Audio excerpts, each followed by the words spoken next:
Hello, everyone. This is Eric. And this is Sandy. We're here today, and we're talking to a couple. This is Anthony and Christine, and they are Filipino and American. You're American, right? Sometimes, yes. He said he was born in Alabama. I was like, yeah. yeah, he's American.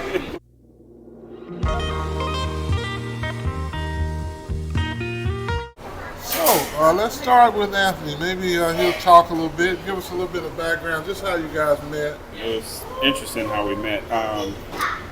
We're both part of the same charity group, and I think I was at an event, and she saw on the charity page, and she fell in love, sent me a message.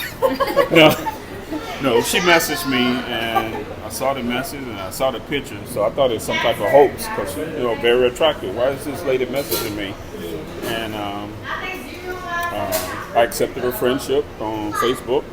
We started talking, and about a few days later, we met. The next day we met. Oh, next day. Yeah, TGI Friday. Wow. What a date. And so you contacted him through the charity page, you said?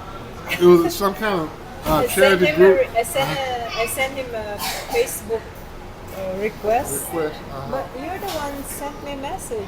I just sent you a friend request. Yeah, you sent me a friend request, yeah. But I wouldn't have known you without that. So. Well, that's good. You guys didn't have to go online and meet each other or one of the online dating services? Yes. They're actually living in Bahrain, to those who don't know. And yeah, I just have some questions. Like, why did you guys choose Bahrain? Oh, the question is for you. The question is for you. Well, I was working in Manila, and I got a job offer. And so I thought it would be a great opportunity. We had just got married. It would be a great opportunity for her to see some other places. So I accepted it so we can do some traveling. And through, like in Bahrain, you can easily access like Europe and so forth. So did it so we can get out of the Philippines for a little while and eventually come back. That's good. That's good. What are some of the things you like about the Philippines?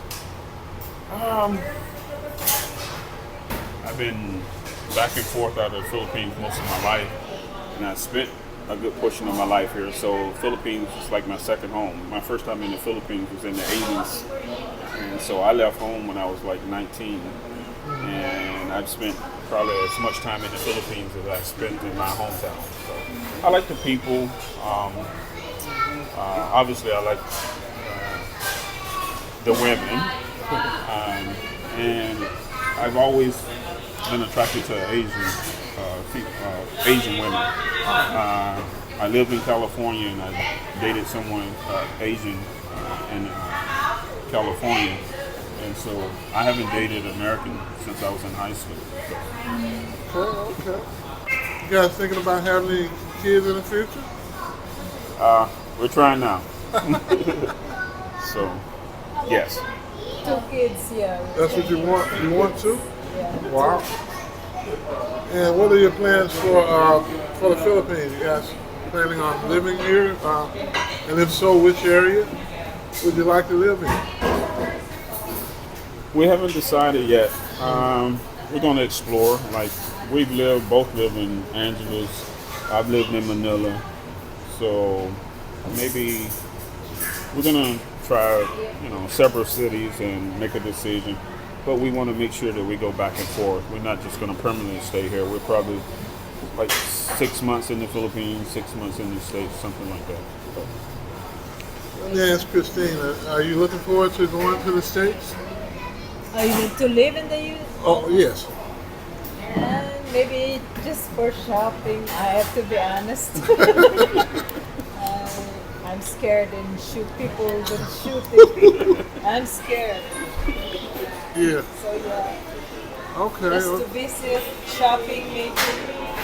And not working, definitely you don't want to work there, huh?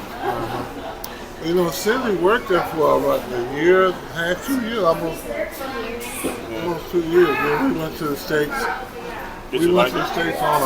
It was okay, but everything is very expensive, so whatever I earned, I just spent it. it's like a waste of time, something like that. But you know, I still want to go back to my hometown, my home country, and I guess this is where I belong. If we're gonna go back to the States, just to visit. Visit. Yes. I told you. Okay, and tell everybody how long you've been married and how that's been going. Because we're happy. We're happy together. All 24/7 we're together. Yeah, we're happy. We're going to the church. Any cultural differences that you thought of or have encountered since you've been dealing with Christine in the Philippines? Well, there's none from my perspective because I've been in and out of the Philippines most of my life, and I know all the culture differences. So I was the type of person that I know myself well, and I know what type of person that would be beneficial for me to be involved with. So if you know yourself well, then you know what type of person to choose, and you will have less issues. So there haven't been that many issues because I have this like checklist of things that are important to me, and so until I found someone that met some of those requirements, then I wasn't going to get involved. And I think she was the same way. So I met her requirements, she met my requirements. So we have like some issues, but like regular issues in a relationship, but it's not really the culture of things. All right. And let's see. Yeah, is there anything you can recommend to people who want to come here to retire? Some of our members, a lot of them want to come here and they're thinking about retiring. Is there anything you can say or maybe give them any tips or advice? I think do your research. Don't solely depend on bloggers. Do your research, come here, spend some time, and then go back and make your decision. And don't come here because of a female.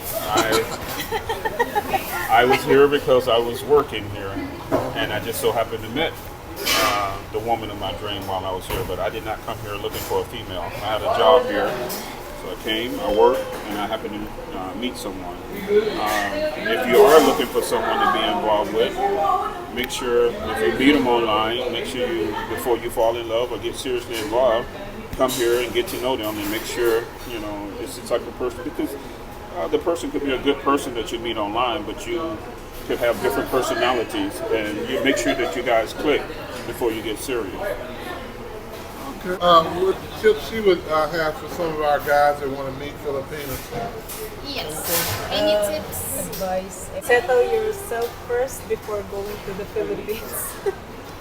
A lot of the guys that we send on the YouTube, they get scammed. It's true. You have to settle yourself first before going to any country that you want to go. Here's my other question. Like, any advice or tips, like what kind of Filipinas they have to deal with, or any tips that she's the right one? It's hard to. That's hard to. I hear a lot of people saying, and I'm not opposed to this, I hear a lot of people saying, go find someone in the province. I think it's not where you're from, it's where you're at. You can meet wonderful people in the province, you can meet wonderful people in the city. I met my wife in the city, and I have no problem because I vetted her. I made sure that she was the person that I was looking for. So I don't think it has anything to do with whether the person is from the province or from the city. It's the type of person that you meet, and that's most important to me. Yeah, that's a good answer. Like any attitude that is a red flag for a foreign guy to a Filipino? Well, I hear a lot of people saying, oh, run if someone asks for money. But what I think is you shouldn't base it upon that, because there's a lot of people out there that they would play on your sympathy. They won't ask you for anything, but they'll just talk about, I have this problem, I have that problem. And it's the same thing as asking without asking. So it's not about whether someone asks you for money or anything. It's about the character of the person, and if the person, they'll show whether they really care about you or not. And so, there's a lot of problems here, and a lot of people have situations. And so you have to differentiate whether this person, really have a problem or whether they are looking for something. Yes. And in my relationship, I mean, there was things that was going on in my wife's life, but she didn't really bring them up to me. And so, I would find out about them, and I would ask her, why you didn't tell me? So I don't want to burden you with my problem. And I'm like, well, we're in a committed, serious relationship, so I'm a part of your life, and we're determined together what things we're going to do something about and what things we're not. I mean, you can't save the world, but you can help. Yeah. That's good. I have another question for you. Since you just recently get married, or like 2 years, or almost 3 years, I know that you're mature enough for the tampo kind of thing. Do you experience that from her? It's not going to happen. That's a non-starter for me. And let me explain. Here's my thing. Someone is not going to get mad at me and not know whether it's their fault or my fault. Now, if you communicate and if I've done something wrong, I'm willing to apologize. So I had a friend once. No, actually, here's something happened to me before our relationship. Several years ago, I was dating someone. And her friends would come to my place and, they speak in Tagalog, Filipino, so on and so forth. I don't say nothing. We're in the car, they're speaking Tagalog, Filipino. I don't say nothing. Then one day, we were on the elevator, and I noticed the lady, her name tag, I noticed she was Russian. I could speak a little bit of Russian. So I said, I'm going to see how this work out. So I said something to her in Russian. Well, the ex-girlfriend, for the rest of the day, she wouldn't talk to me. And so later that evening, I'm like, what's wrong? She said, nothing. So she finally said, oh, you offended me. You're speaking to someone in a different language, and I don't even know what y'all talk about. I said, isn't that what happened when you come to your house, to my house with your friend? And she thought about it, and she said, yeah, you're right.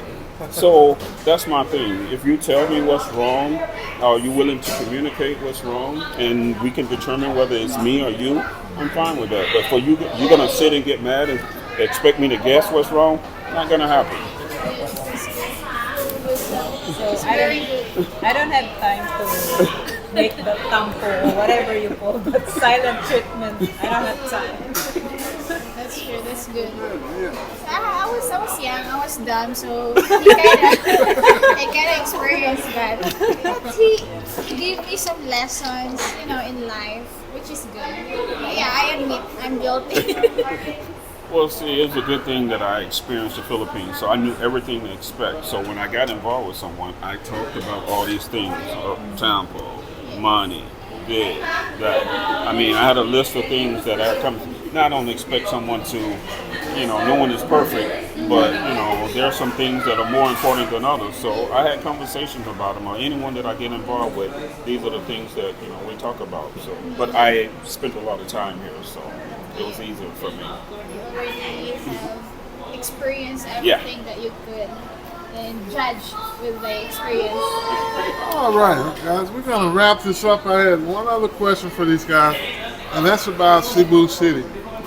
What are some of your likes and dislikes about Cebu City? And is this your first time here? I know you've been here maybe. I've been here once. How about you? I've been here before. You've been here before. What do you guys think about Cebu City? What can you tell our viewers there about Cebu City?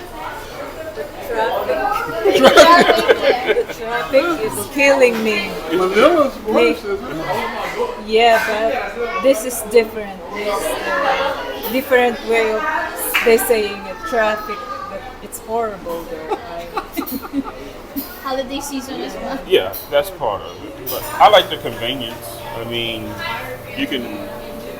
we have a hotel right next to the mall, and so we could walk to all the places we would like to go. The only reason that traffic is difficult for her is because we took a tour, And it started about 9 o'clock in the morning, and we didn't finish about 8 o'clock in the evening. Wow. Because of the traffic. Yeah, but yeah, I like the convenience. It's a place that I would visit, but I think I prefer the island of Luzon. Preferably the city. Close enough to the city. Yeah, we have certain restaurants and certain things that we like, and certain stores that we know that we can get things. But I was telling her, we can't judge Cebu because we haven't been here long enough. The same things and amenities that we like there, it could be here, and it'll take several months for us living here to find those things. But the one thing I do not like is, I guess because it's so condensed here, that all the condos and everything are small. I mean, our condo was like 100 and some square meters. In Bahrain or what? Not here, in Manila. Oh, that's Wow. great. Yeah, so here it's like average like 40 and 50. That's like a matchbox. Pretty small. So it's pretty small. Yeah. And we like our room. But I'll be honest, I don't see myself living here. You still prefer Manila or Yeah, Manila or Angeles, Angeles where City? my family is. Yeah, same here. But to visit, I like it. yeah, Visit, to visit, yes, yeah, we love to we love to go back again here. Come, Okay. So that's it for me. That's it for you. Okay, guys, we're gonna sign out. This is Eric, And this is Sandy. and we're signing out here with Anthony and Christine. Stay.